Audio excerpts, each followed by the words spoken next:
오늘 대망의 신명기를 시작하는 날이에요. 네. 진짜 대망이네요. 모세오경이 뭐예요?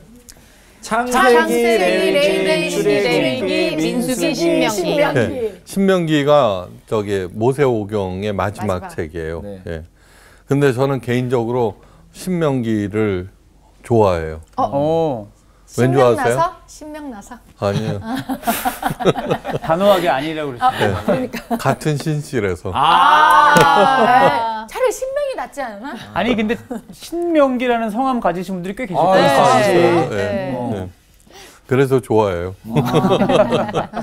자, 기대를 안고 네. 네. 신명기 이제 출발하겠습니다. 출발하기 전에 해야 될 일이 있죠, 그죠? 네, 인사하겠습니다. 네, 인사하세요. 지적과 원망 대신에 지적과 원망 대신에 칭찬과 감사로 칭찬과 감사로 하나님의 만복을 향유하세요. 하나님의 만복을 향유하세요. 네, 반장 노릇 잘하셨어요. 여기 앉으니까 그렇게 되네요.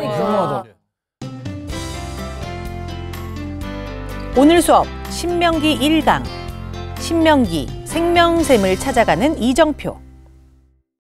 제일 먼저 신명기 한번 읽어보는데 네. 신명기 그래도 서론을 한번 읽어야 되겠죠. 1장 1절부터 한번 읽읍시다. 네, 몇 그럴까요? 절까지 읽을까요? 8절까지 예. 읽어요. 네. 네. 이는 모세가 요단 저쪽 숲 맞은편의 아라바 광야 곧 바란과 도벨과 라반과 하세롯과 디사합 사이에서 이스라엘 무리에게 선포한 말씀이니라. 호렙산에서 세일산을 지나 가데스 바네아까지 10하룻길이었더라.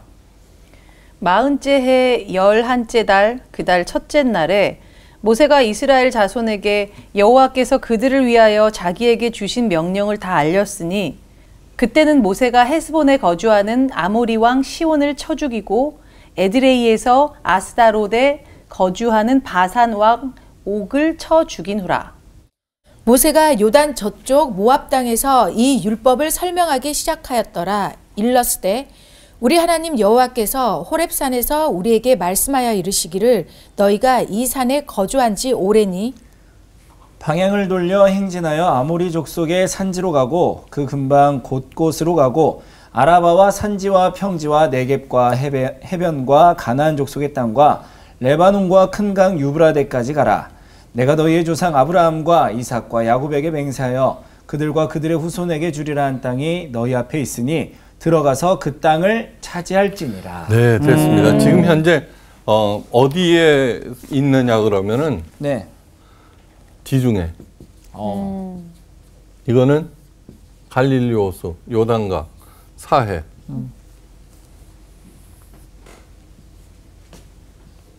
여기는 좀 더 이렇게 그려야 되겠구나.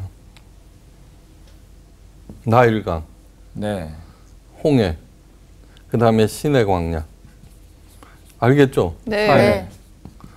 지금 여기에 이스라엘 백성들이 모여 있어요. 요단강을 건너자마자 뭐가 있어요? 여리고성. 네. 그 다음에 올라가면은 언덕길을 따라서 올라가면 예루살렘이 있어요. 아직 젖과 꿀이 흐르는 가나안 땅에 들어가기 직전에 있어요. 네. 여기에서 행한 모세의 마지막 설교예요. 마지막 설교. 네. 예. 신명기는 모세의 마지막 설교로 구성되어 있는데 광야 40년 동안 1세대는 모두 다 죽었어요. 광야에서. 그죠? 누구 살았어요? 여호수아와 갈렙과 또 모세도 살아있잖아요. 네, 지금은. 시내산 계약을 통해서 파라오의 비천한 노예 이스라엘을 하나님의 지고한 제사장으로 만들려던 하나님의 계획을 왜 1세대들은 죽었느냐 하면 그냥 머리로만 받아들였을 뿐 가슴으로 살지 못했기 때문이에요. 이 1세대가 광야에서 다 죽었다라고 하는 것은 뭐냐 그러면요. 젖과 꿀이 흐르는 가나안 땅을 천국이라고 생각할 때 우리의 옛사람을 이 땅에서 다 죽여야 된다. 그런 뜻이기도 해요. 네, 우리의 옛사람을. 그 다음에 새 사람이 되어서 같은. 이거 보세요. 홍해를 건너 홍해. 네. 홍해는 세례예요, 세례. 세례 받고 건너가잖아요. 네. 이거는 옛사람. 그러면 신의 광야가 우리의 일생. 근데 원래는 이쪽으로 가야 되잖아요. 그죠? 네. 네.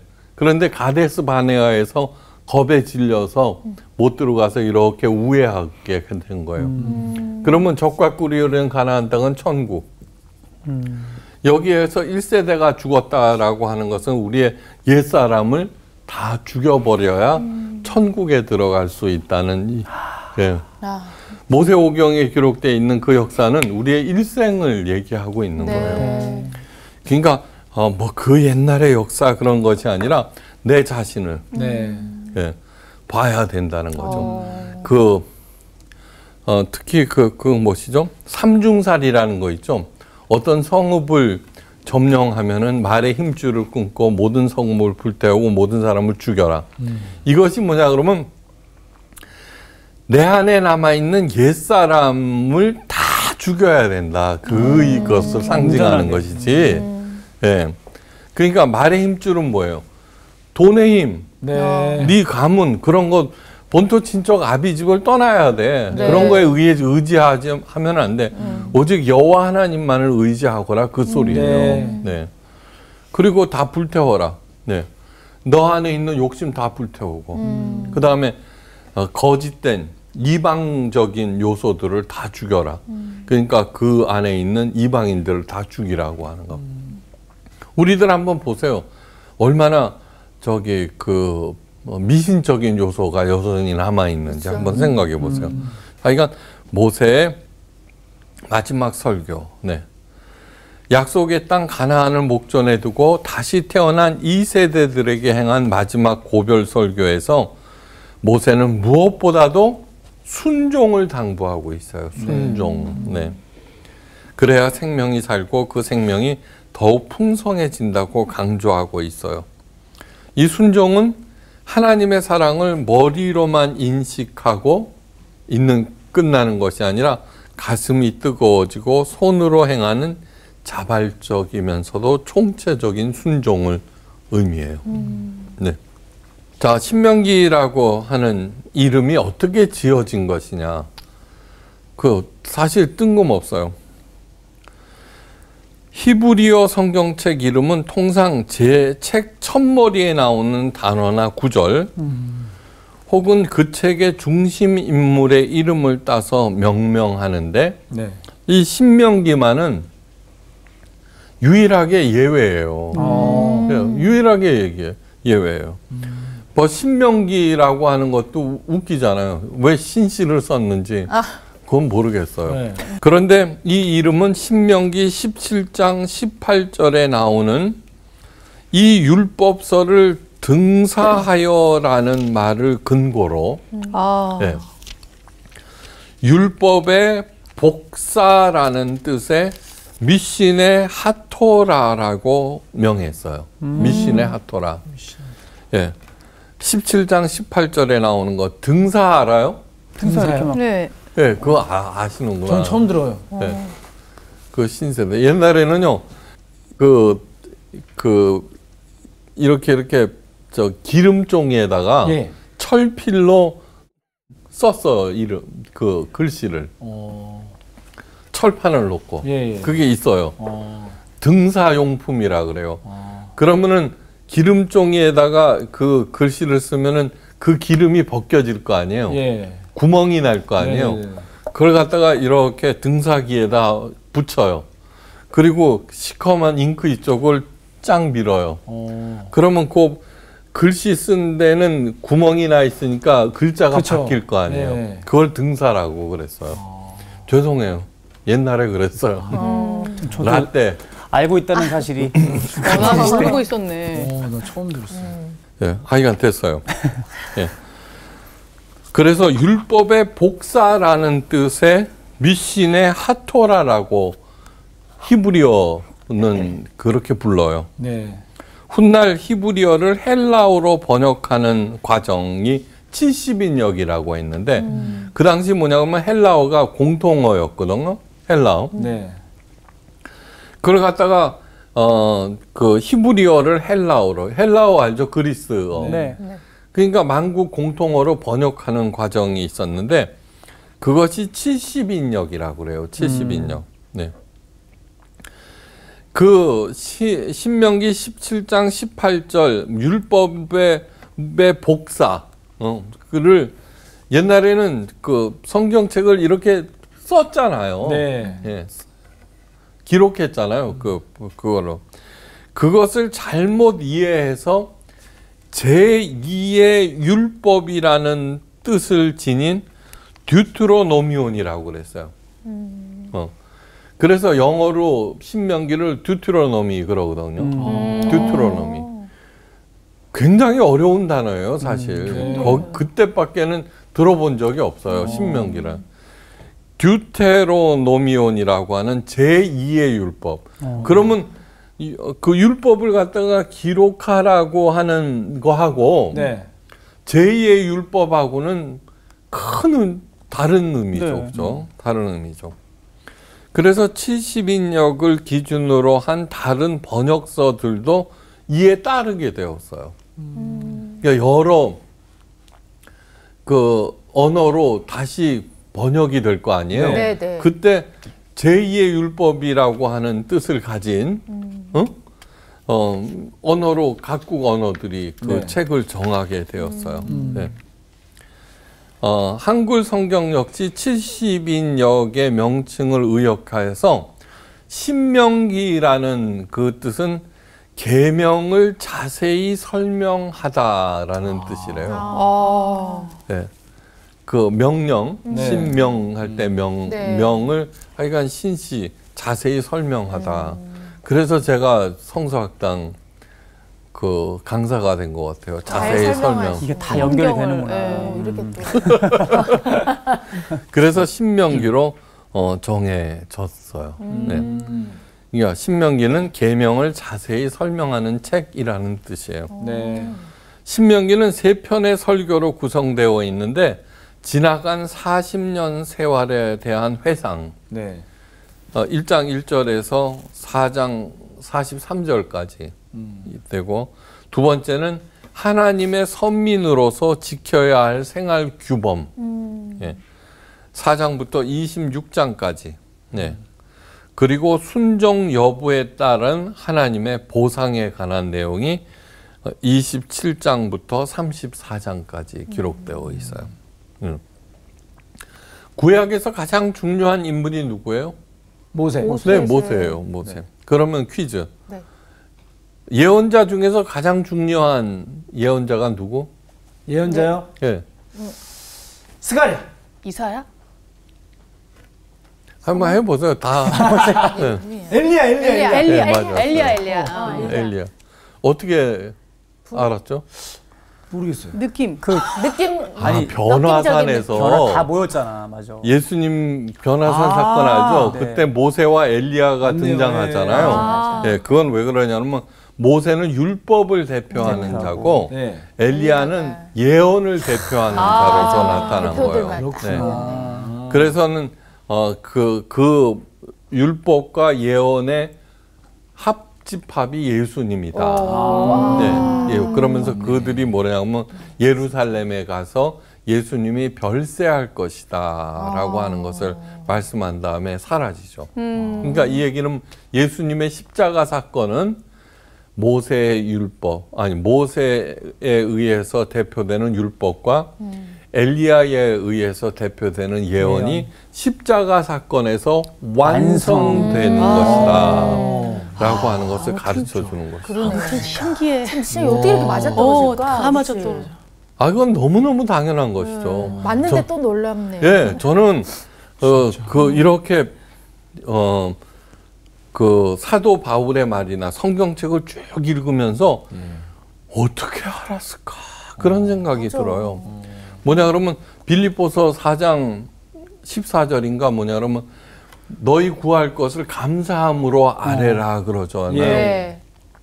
그럼 모든 지각에 뛰어나신 평강의 하나님이 우리의 마음과 생각을 지키시리라 그러거든요.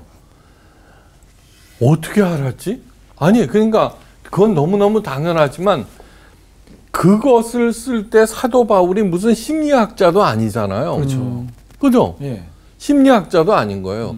근데 뭐냐 그러면 진짜로 중요한 것은 우리의 마음과 생각을 지키는 거라는 그렇죠. 거예요. 지난 시간에도 말씀드렸죠.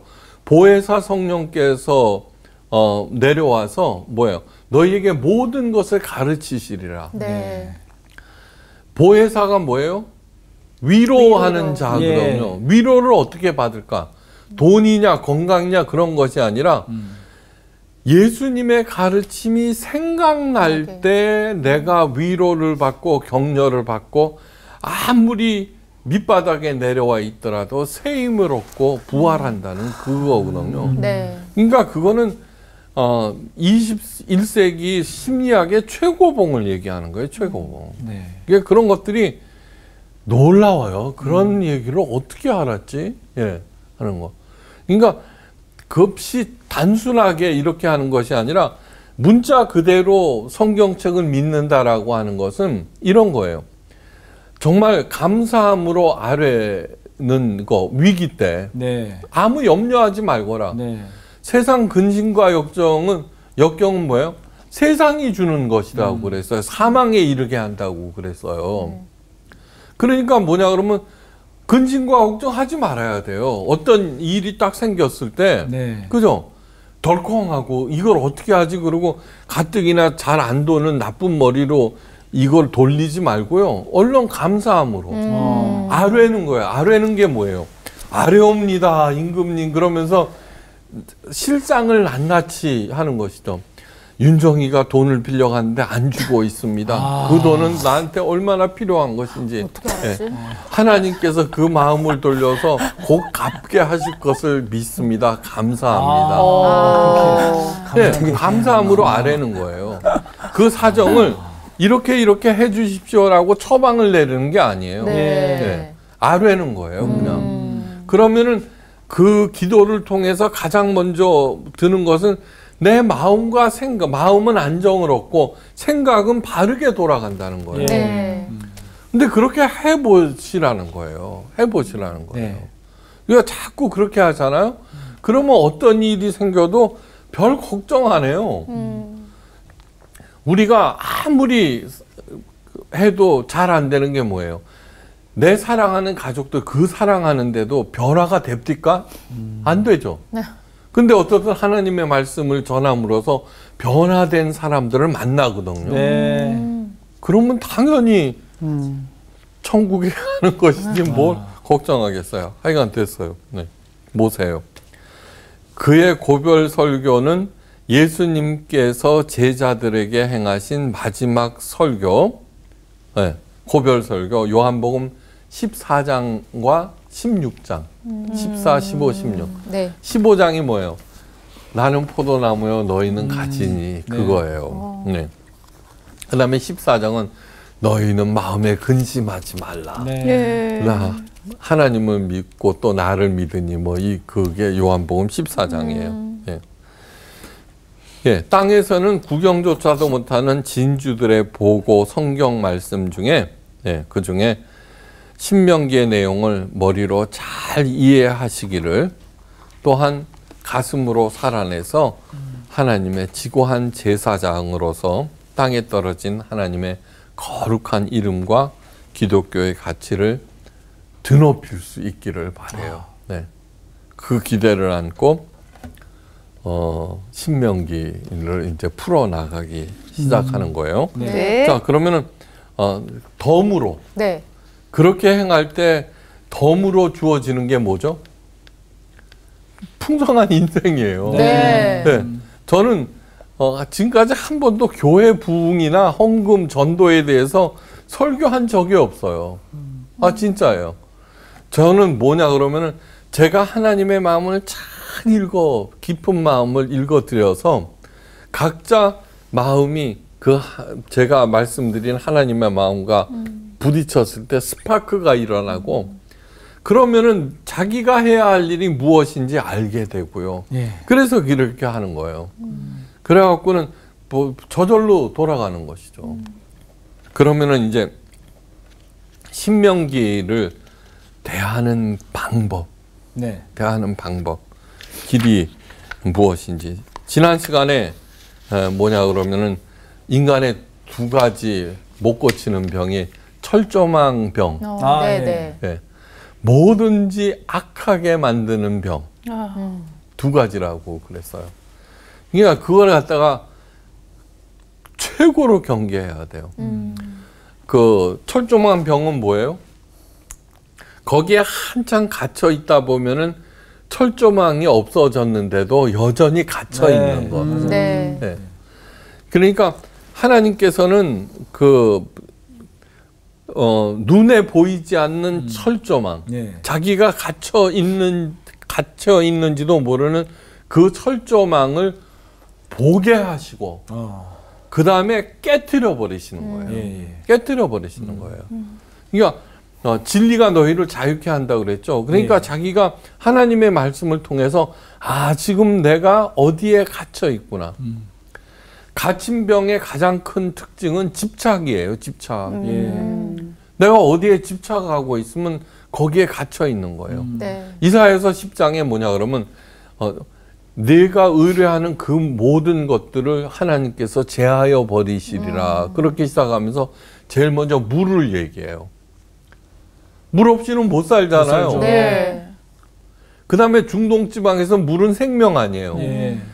먹는 거, 입는 거, 그 다음에 뭐 사람들이 쭉 열거돼요. 거기에는 예언자도 들어가 있어요. 목사도 들어가 있어요. 네. 그러니까 아무리 하나님의 일을 한다고 하더라도 절대 사람에게는 의존하지 말라는 거예요. 의존하지 말라. 특히 뭐예요? 배우자나 가족들에게 의존해 있잖아요. 예. 그런 것들을 하지 말라는 거예요. 그거를 제하여 버리시겠다는 거예요. 그게 갇혀 있는 거거든요. 그러니까 제일 먼저 많이 갇혀 있는 게 사람 의존증이에요. 네. 신명기를 읽으면서 네. 가져야 하는 태도. 네. 이러한 태도를 가질 때 철조망병하고 모든 것을 악화시키는 병에서 벗어날 수 있어요. 네. 네. 자, 한번 로마서 11장 22절 말씀이에요. 네. 네. 자, 읽겠습니다. 그러므로 그러므로 하나님의 인자하심과 준엄하심을 보라. 넘어지는 자들에게는 준엄하심이 있으니 너희가 만일 하나님의 인자하심에 머물면 그 인자가 너희에게 있으리라. 그렇지 않으면 너도 찍히는 바 되리라. 인자하심. 하나님한테 찍히면 되겠어요, 안 되겠어요? 싫어요. 큰일 예. 나죠. 옛날 성경에는 인자와 엄위라고 그랬어요. 어미. 야, 하나님 생각할 때 여러분들은 무서워요, 선한 분이에요. 선한 분이에요. 선하죠. 근데 그 전까지는 좀 우리 부모님들이 가르칠 때 무서운 사람이었어요. 네, 너 그러면 조심해야 하나님한테 벌 받아. 예. 그 다음에 요즘 그런 교회들도 많아요. 그렇게 게을러 갖고 하나님의 복. 그렇게 다들 생각하고 있는 거예요. 그렇게 다들 생각하고 있는 거예요. 내가 이 일을 등한히 하면은 어떻게 되냐면 하나님으로부터 벌을 받을 거야. 저도 아무리 잘못해도 그 집 자녀들은 건들지 않아요. 그죠? 그러면 안 되죠. 근데 하나님은 그렇게 만들어 버리고 근데 이구동성으로 교구 목사부터 그렇게 얘기하는 거는 모두 다 그 프레임 안에 갇혀 있다는 거 아니에요. 그죠? 이거는 말도 안 되는 거예요. 바로 그것이 뭐냐 그러면 하나님의 준엄하심에 빠져 있는 거예요. 네. 저는 아무리 생각해도 그러니까 제가 쌓아온 게 뭐냐면 기복신앙이에요. 네. 기복신앙은 뭐냐 그러면 잘하면은 상 주고 못하면은 벌 주시는 하나님이거든요. 그거하고 평생 동안 쌓아온 거예요. 예. 평생 동안 쌓아왔어요. 그래서 하나님의 깊은 인자하심, 그죠? 그것을 끝도 없이 얘기하는 거예요. 근데 너무너무 당연한 얘기예요. 하나님의 그 큰 사랑 안에는 보세요. 사랑과 용서는 동전의 앞뒤예요. 자, 하나님은 완벽하신 분이에요. 그 앞에는 어떤 죄도 용납되지가 않아요. 네. 자동 소멸이에요. 자동 소멸. 예. 근데 우리가 죄를 지었어요. 죄를 지었어요. 그러면은 죄 지은 존재가 하나님 앞에 서면 죽어요. 자동 소멸돼 버려요. 네. 그런데 내가 죄를 사랑한단 말이에요. 그럼 어떻게 해요? 용서해야 될 거 아니에요. 그렇죠. 그래, 용서하는 방법을 하나님이 생각하신 거예요. 그거는 내가 대신 죽는 거구나. 그건 내가 대신 죽는 거구나. 그러면서 하나님의 아들이 곧 뭐예요? 하나님 자신 아니에요. 그 십자가에 달리신 거예요. 그래서 십자가에서 달리신 하나님이라고 하는 그 유명한 명제가 있잖아요. 불투만이 쓴 십자가에 달리신 하나님. 예수님이 아니라 하나님 자신이다라고 하는 거예요. 곁들여서 하나 얘기하는 건 뭐냐 그러면 보세요. 삼위일체 하나님, 성령을 받는다 그러죠. 성령. 예. 네. 성령을 받는다. 부어주신다. 뭐 이렇게 해갖고 성령은 자꾸 수동태로 쓰여요. 자, 성령은 컴포터죠. 컴은 함께, 네. 곁에, 힘. 성령이 이렇게 하는데 우리가 성령을 생각할 때는 힘 쪽으로만 생각해요. 힘. 성령을 받았다 이렇게 되면은 예언의 은사, 그죠? 치유의 은사, 투시의 은사, 어떤 은사 파워로만 생각하는 거예요. 파워로만. 그래서 성부 하나님께서 성령을 부어 주시리니 이런다고요. 그러면 우리 흔히 생각할 때 하나님께서 부어 주시는 어떤 힘이구나, 특정 능력이구나. 그래갖고는 그것을 받은 사람들은 그 힘을 과시를 하죠. 방언이라도 받았으면은 방언 크게 해야 되잖아요. 그리고 막 조장하잖아요. 그죠? 그런데 자, 잘 들어보세요. 이건 가장 큰 오류예요. 기독교에서 기독교를 풍자를 할 때 뭐예요? 믿습니다. 하나님 할렐루야 그러죠. 모두 다 성령 받은 것을 풍자해서 그렇게 하는 거예요. 그러니까 비하하는 거죠. 조롱하는 거죠. 자, 발전기가 있어요. 발전기. 발전기가 성부 하나님이세요. 그러면 발전기가 생산해내면은 어떻게 돼요? 전기죠. 그죠? 전기를 내가 가지고서 사람이 가지고서 이렇게 불도 밝히고 그래요. 근데 꼭 좋은 데만 쓰는 게 아니죠. 고문할 때도 쓰죠. 그렇죠? 네. 그러니까 뭐냐 그러면 성부 하나님은 발전기고 네. 성령은 그 발전기에 나와서는 전기를 내가 받은 것이다 생각하는 거예요. 네? 그래서 성령을 뭐냐 그러면 내가 능력을 가진 것으로 생각하고 네. 그것을 다 옳게 안 쓰잖아요. 전기를 오용하고 남용하듯이 그런 식으로 하는 거예요. 그러면 삼위일체가 아닌 거예요. 그러면 컴포터는 뭐예요? 힘을 가지고서 위로하는 데 쓰는 게 성령이죠. 예. 그죠? 그럼 삼위일체 아니에요. 네. 그러면 그런 생각을 가지면 성령은 한껏 밑이 되는 거죠. 그거 잘못된 거죠. 예, 그렇죠. 잘못된 거죠. 네. 여기에서부터 교회가 엉망진창이 되고 잘못되고 막 그렇게 하는 거예요. 그게 마치 뭐냐면 전기를 우리가 가지고 놀듯이 성령을 우리가 가지고 노는 거예요. 네. 여러분 보세요. 소위 그 잘 나간다는 유명한 목사들이 자기가 받았다는 성령의 능력을 예. 그냥 공짜로 살리는데 도와주는데 쓰는 거 봤어요? 다 돈으로 바꾸죠. 다 돈으로 바꾸잖아요. 어떤 교회에서는 안수 기도 해주고서는 정액을 받아요. 저는 장례식 결혼식에도 신방에도 일체 어떤 봉투도 다 거부해요. 만약에 우리 부목사들이 받았다고 하면은 사임이에요. 왜요? 그러한 모든 일들은 목사의 임무 중에 들어가 있는 거 아니에요. 해야 되는 책임 중에. 우리들이 사례비를 받잖아요. 근데 왜 봉투를 받아야 돼요? 뇌물이죠, 그거는. 오용이죠. 감옥 가야죠.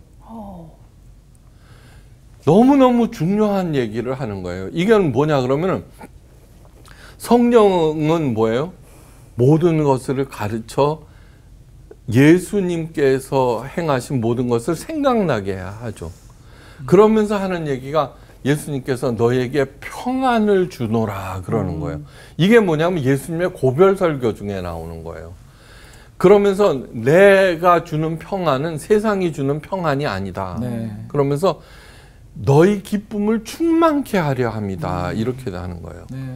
그러니까 성령을 제대로 받고 그러면은 하나님의 깊은 뜻을 알게 되죠. 그러면 자연히 뭐예요? 하나님의 엄위에 조종당하는 것이 갇히는 것이 아니라 하나님의 인자하심에 되는 거. 보세요. 읽어보세요. 넘어지는 자들에게는 준엄하심이 있으니. 그러니까 중요한 거예요. 하나님을 어떻게 생각하느냐에 따라서 하나님을 어떻게 생각하느냐에 따라서 우리들이 오락가락하는 거예요. 결정이 되는 거예요. 넘어지는 자가 되어버리는 거예요. 그게 넘어지는 거예요. 그거는. 그렇게 등한히 해갖고 교회를 배신해갖고 군대 간 아들이 온전할 것 같아? 그런 거는 하나님의 엄위, 준엄하심에 전적으로 그게 넘어지는 것이죠. 그런데 인자하심, 하나님의 사랑 머물러 있으면 그 인자가 너희에게 있으리라. 그렇지 않으면 너도 찍힌 바 되리라. 이것이 너무너무 중요한 거예요.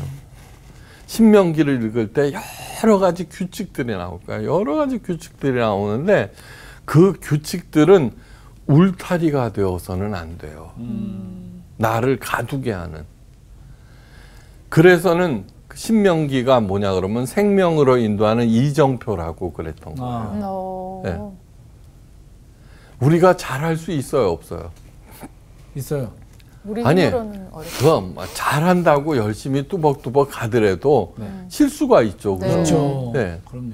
당연하죠. 그러니까 그러면 뭐예요? 그것을 보고 이정표 삼아서 나를 교정시키면 되는 것이지 저기에 갇혀서 안수지 그렇게 보지 않았는데 네가 그걸 먹어 돼지고기를 여기 나와요 신명기에 네, 돼지고기 좋아하지 못 않아? 먹게 하고 심지어. 그러면 그거와의 싸움인 거예요. 쭉 싸움인 거예요. 그러니까 이스라엘 자기가 가장 먼저 갇힌 게 뭐예요?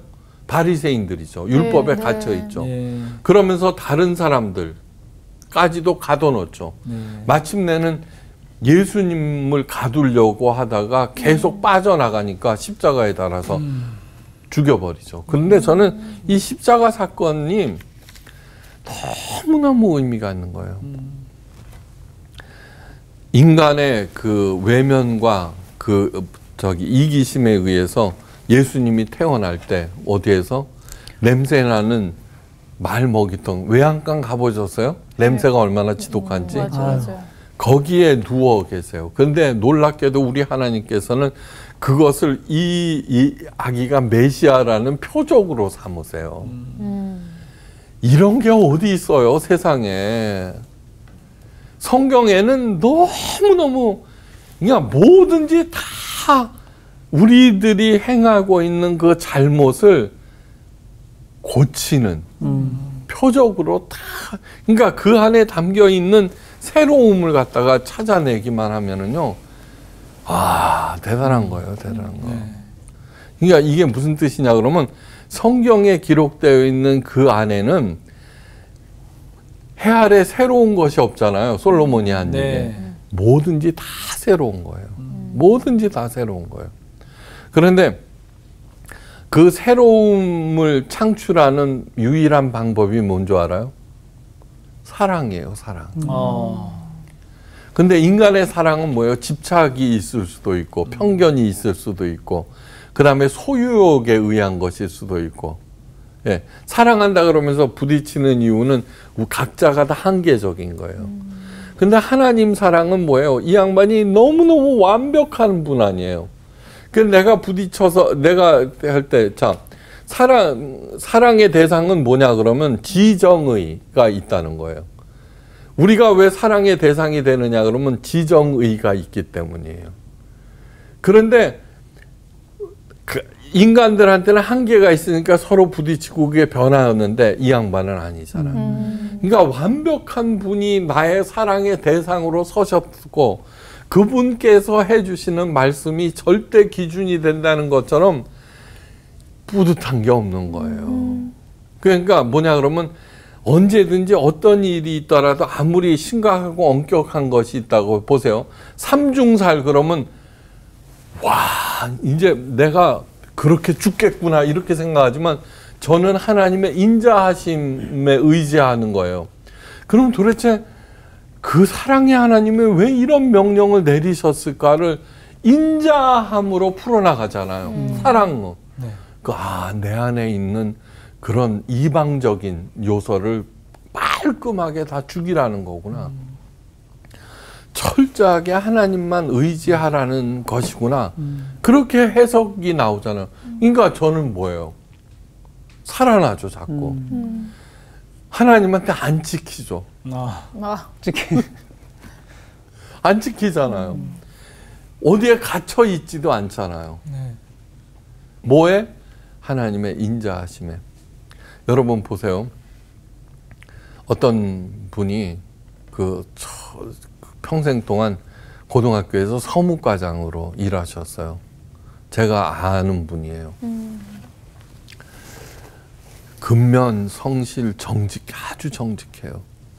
그리고 이제 은퇴하시고서는 저기다가 성동구 한쪽에다가 다세대 주택을 지으셨어요. 노후 대비를 위해서. 너무너무 성실하시고 꼼꼼하시고 거기에 매달리다가 그만 돌아가 버리셨네요. 아이고야. 예. 근데 이러한 얘기들은 있잖아요. 근면, 성실, 정직해도 새로운 얘기가 아닌 거예요. 모두 다 자기 이득을 위해서 살잖아요. 그죠? 도둑들도 왜 그러느냐 그러면 노후 대책 준비일 수도 있잖아요. 그러니까 새로운 얘기가 아닌 거예요. 그런데 어떤 얘기도 진짜 남을 위하는 사랑 얘기가 담기면 다 새로워지죠. 많이 보는데도 그죠? 예.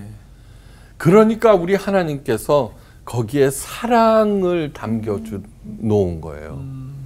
그러니까 인간이 가장 최고로 그 사악함과 증오심이 함축되어 있는 십자가가 구원의 상징이 되어버린 거 아니에요. 그 안에 뭐를 담아서? 사랑을 담아서. 네. 앞으로 신명기를 쭉 읽어가면서 네. 우리가 서로 찾아야 될 것은 하나님이 왜 이렇게 하셨을까? 그 하나님의 사랑의 마음에서 읽어나가면은 이 신명기에 담긴 그 깊은 뜻을 우리가 알 수가 있을 거예요. 레위기가 뭐예요? 십자가에 담긴 모든 의미가 거기에 담긴 거라고 그랬죠, 그죠? 네. 레위기. 그냥 대속 제물만이 아니라 그래서는 재미있었잖아요. 네. 신명기도 제일 재미없는 게 뭐예요? 규칙 배우는 거 아니에요. 맞아요. 그 안에 담긴 하나님의 마음을 읽고 하나님에 대한 이해와 깊이가 더욱 넓어지고 새로워지기를 바라면서 오늘 첫 시간을 마치겠습니다. 감사합니다. 항상 그 새로운 책을 배울 때마다 선생님께서 이 서론을 활짝 열어주실 맞아. 때 이 기대감이 확 들어와요. 맞아. 이번엔 그러니까. 사실 그 신명기도 너무 우리가 많이 접한 책인데 그치. 어떻게 보면 너무 새롭게 다가올 것 같아서 너무 기대가 돼요. 아니 모세오경이 사실 우리가 혼자 읽어나가기가 참 쉽지 않잖아요. 많죠. 근데 이제 여튼 모세가 쓴 마지막 이 신명기 진짜 우리 인생의 전반부를 알 수 있고 율법을 자세하게 적은 책이라고 하니 앞으로 이 신명기가 좀 더 신명나게 정말 읽혀지지 않을까 이런 기대가 또 생기네요. 뚝심이 있네요, 멘트. 맞아. 어떤 사람이 이렇게 아주 좋은 얘기를 해주는 게 다 중요하겠지만 마지막 말씀이라는 게 되게 분명히 여기에 모든 그 포인트들이 있을 것 같아서 신명기를 우리가 정신 똑바로 차리고 하나도 빠짐없이 다 흡수를 해서 가슴으로 살아내야겠다 이런 생각이 듭니다. 진짜 오늘 수업 시간이 너무 빨리 끝났고. 나도 그 맞아요. 생각했어요. 신명기 후딱 지나갑니다. 신명나죠? 정신 차립시다. 네. 갑시다. 갑시다.